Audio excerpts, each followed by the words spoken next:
बिस्मिल्लाहिर्रहमानिर्रहीम। अस्सलाम वालेकुम। मैं डॉक्टर लुबना शौकत, स्पेशलाइजेशन मेरी एजुकेशनल साइकोलॉजी में, और मैं वीडियोस के ज़रिए स्टूडेंट्स को मुख्तलिफ़ टिप्स देने की कोशिश करती हूँ कि स्टूडेंट्स किस तरीके से अपनी पढ़ाई के सिलसिले को बेहतर बना सकते हैं। आज जो मैं बात करने जा रही हूँ वो है कि जब भी हम सीखना शुरू करते हैं तो सीखने के अमल के लिए सबसे पहले हमें अपना लर्निंग स्टाइल खुद मालूम करना चाहिए। जब हमें अपने सीखने का स्टाइल मालूम हो जाएगा तो उसके बाद सीखने का या लर्न करने का सिलसिला आसान हो जाएगा।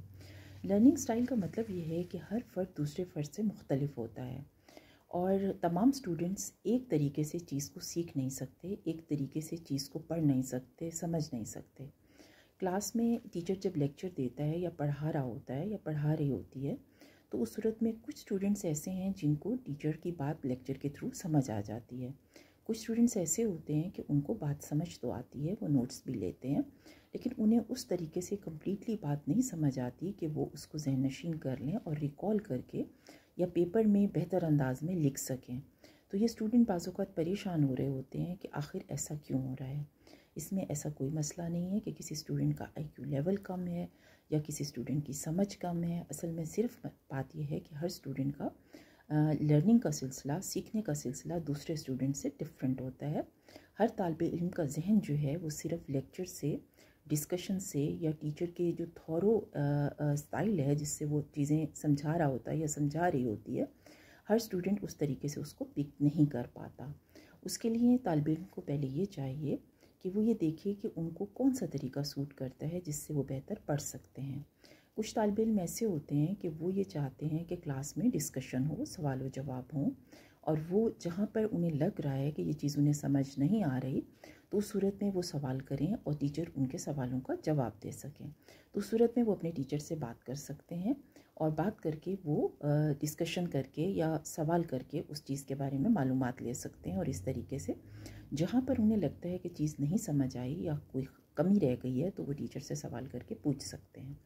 अच्छा, कुछ स्टूडेंट्स ऐसे होते हैं कि इसके बावजूद भी तिश्नगी रह जाती है, बात समझ नहीं आती। उसके लिए ये कि वो स्टूडेंट्स ऐसे होते हैं जो चाहते हैं कि वो आपस में ग्रुप डिस्कशन करें। यानी ग्रुप डिस्कशन का मतलब ये कि वो आपस में कुछ स्टूडेंट्स बैठें और बैठकर ग्रुप में उस मौजू से मुतालिक बात करें, उस टॉपिक से मुतालिक एक दूसरे के साथ नॉलेज शेयर करें, और वो बात जो टीचर के थ्रू, जो टीचर ने क्लास में लेक्चर के ज़रिए बताई थी, जो कुछ समझ आ जाती है, वो बाकी की बात बाकी अपने स्टूडेंट्स के साथ ग्रुप में डिस्कशन के ज़रिए समझ आ जाती है।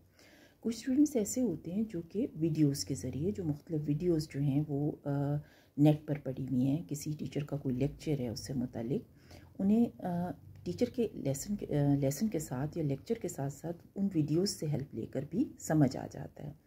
तो सबसे पहले ये मालूम कीजिए कि आपके सीखने का स्टाइल क्या है, आपका लर्निंग स्टाइल क्या है। जब आपको आपका लर्निंग स्टाइल मालूम हो जाएगा तो उस सूरत में आपके सीखने का अमल जो है वो आसान हो जाएगा, आपको मुश्किल नहीं होगी। इसके लिए ये है कि जब आपका लर्निंग स्टाइल आपको मालूम हो गया तो उसके लिए आप टीचर से बात कर लें कि आप क्लास में लेक्चर के बाद कुछ सवाल व जवाब रख लें, क्योंकि हमें या हम में से कुछ क्लास के स्टूडेंट्स को बेहतर महसूस होता है जब हम आपसे सवाल करते हैं और आप जवाब देती हैं या देते हैं तो चीज़ ज़्यादा एक्सप्लेन हो जाती है। दूसरे नंबर पर ये कि वो स्टूडेंट्स जो कि ग्रुप डिस्कशंस को पसंद करते हैं वो अपनी क्लास के ऐसे स्टूडेंट्स के साथ ग्रुप बना लें जिनके साथ वो ये समझते हैं कि अगर वो डिस्कस करते हैं या वो जिस तरीके से एक दूसरे के साथ ग्रुप में एक दूसरे को बात समझाते हैं तो उन्हें बात बेहतर समझ आ जाती है। तो इसके लिए आप ग्रुप बनाएं, आप स्टूडेंट्स एक जगह पर टाइम निकाल कर बैठ जाएं, या ये कि एक दूसरे को पहले से बता दें कि हम ये टॉपिक पढ़ कर आएंगे और कल हम इस टाइम पर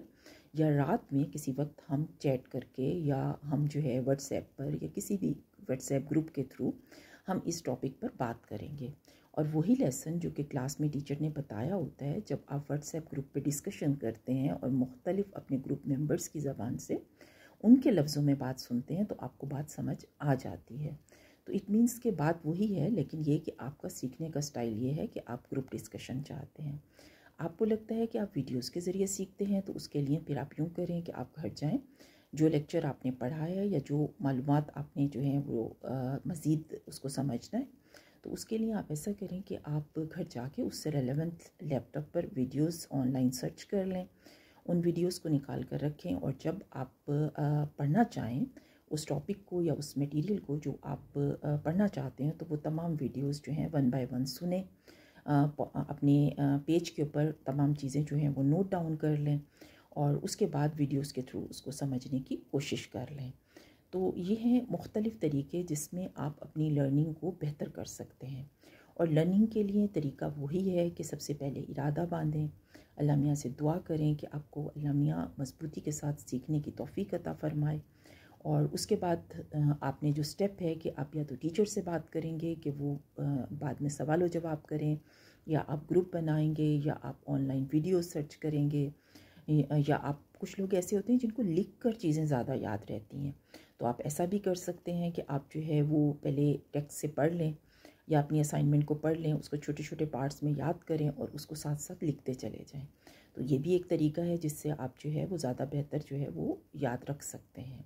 अच्छा, सीखने के अमल में तमाम चीज़ें या स्टेप मैंने बता दिए कि आप अपना सीखने का पहले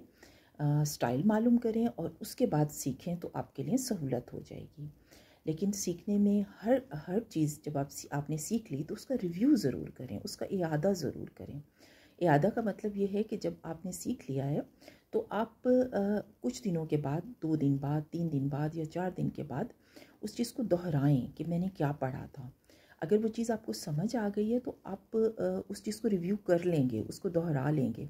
लेकिन अगर आपको चीज़ नहीं समझ आ रही, इट मीन्स कि वो आपको ज़हन नशीन नहीं हुई, उसका कंसेप्ट आपको क्लियर नहीं हुआ, क्योंकि जब चीज़ों का कंसेप्ट क्लियर हो जाता है तो हमें रट्टा लगाने की ज़रूरत नहीं है, हम दोहराई में उसको अपने लफ्ज़ों में भी याद कर सकते हैं। तो उस सूरत में एक दफ़ा फिर कोशिश करें अपने उसी अंदाज़ में जो आपका एक लर्निंग स्टाइल है, अपने ग्रुप के थ्रू या जो आपने नोट्स लिए हुए हैं या अपनी राइटिंग के थ्रू या टीचर से डिस्कस करें, और रिव्यू जो है वो ज़रूर करें। और रिव्यू में एक और चीज़ भी आ जाती है कि आप आपने नोट्स बना लिए हैं या आपने चीज़ को लिख लिया है, तो उसके ऊपर एक छोटा सा पेज लगा दें, और उस पेज के ऊपर जो उस असाइनमेंट में, उस टॉपिक में या उस यूनिट में जो इम्पॉर्टेंट चीज़ें हैं वो सारी आप छोटी छोटी करके लिख लें। उससे ये होगा कि आप फिर हफ्ते बाद रिव्यू करें, फिर 15 दिन बाद रिव्यू करें, तो चीज़ चूँकि अब आपका कंसेप्ट एक दफ़ा आपने अपने लर्निंग स्टाइल को मालूम करके पढ़ा, दूसरी दफ़ा आपने रिव्यू किया, रिव्यू में आपको लगा कि कुछ चीज़ें रह गई हैं, फिर आपने एक दफ़ा उनको समझने की कोशिश की, तीसरी दफ़ा के लिए नोट्स के ऊपर छोटा सा एक जो है वो शॉर्ट हैंड टाइप छोटी छोटी इन्फॉर्मेशन सारी उस यूनिट की उस पेज के ऊपर लिख लें। 15 दिन बाद अगर आप उसको दोहरा लेंगे तो उस सूरत में वो चीज़ आपको याद होगी। याद करने का मतलब ये कि आपको उसका कंसेप्ट क्लियर होना चाहिए, उसका रटा नहीं होना चाहिए। जब कंसेप्ट क्लियर होगा, आप उन छोटे छोटे पॉइंट्स को दोहराते रहेंगे,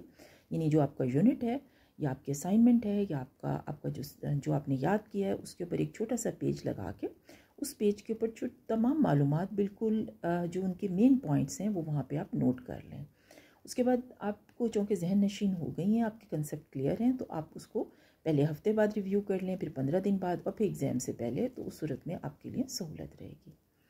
बहुत शुक्रिया। उम्मीद है कि मेरी टिप्स जो हैं उनसे वो आपके काम आएंगी और आपकी पढ़ाई में आपको पढ़ाई में इम्प्रूवमेंट की तरफ ले जाएंगी।